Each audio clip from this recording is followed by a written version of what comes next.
Let me now share about what we know about this novel coronavirus. This virus comes from the family of coronavirus, which includes other viruses such as MERS and SARS, as well as the milder variants causing common cold. The medical consensus at this moment is that the novel coronavirus is more transmissible but appears less deadly than SARS. Evidence suggests that the rate of human-to-human transmission of this virus appears to be higher than that of SARS. For now, the evidence also suggests that transmission is mostly via droplets. What this means is that the virus is carried within droplets emitted from an infected person over a short distance, such as when a person coughs or sneezes.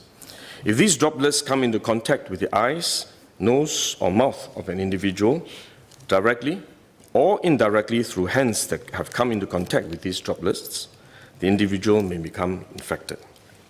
To clarify, there is no evidence currently to suggest that the virus is airborne.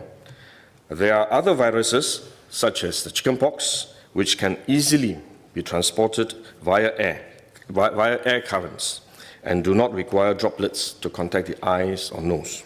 The novel coronavirus is not in this category of viruses. The novel coronavirus could also transmit through surface contact. Let me explain. When a person sneezes or coughs, the droplets fall onto the surfaces of tables and chairs, and the virus may remain alive for up to a few days. When someone else touches the surfaces of these tables and chairs, the virus can be transferred to his hands, and if he then rubs his eyes or nose without washing his hands, he may become infected. So we should wash our hands.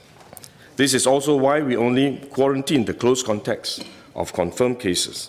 For more transient contacts, such as individuals that the confirmed cases may have walked past in malls or hotels, the risk of transmission is low. For coronavirus generally, the person is most infectious when he is displaying symptoms, or what you call symptomatic. And this is likely to be the case for the novel coronavirus as well. There is evidence of limited spread from a person without symptoms during the incubation period. However, this form of transmission may be uncommon and has so far involved isolated cases only. At this point, the evidence still points towards higher transmissibility when the person is displaying symptoms. As such, medical professionals, both overseas and in Singapore, have advised that the most effective way that we can protect ourselves is to practice good personal hygiene. We should regularly wash our hands with soap and water and avoid touching our face with our hands. These may sound simple, but actually they're very difficult to do because all of us touch our face all the time. Even at a meeting when we have on this ministry task force, while I was speaking, I was touching my face until Minister Lawrence Wong nudged me with his elbow and said, "Stop touching your face."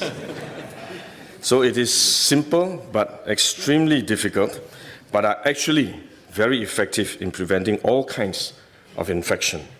Potential infection from asymptomatic persons, in fact, is less likely to be from coughing or sneezing directly because they don't have symptoms. They are not sneezing or coughing, but more likely by touching contaminated surfaces, for which masks offer no protection. Wearing a mask when we are well often gives us a false sense of security instead, and we are more likely to touch our faces when we constantly adjust our masks, which is one way the disease spreads.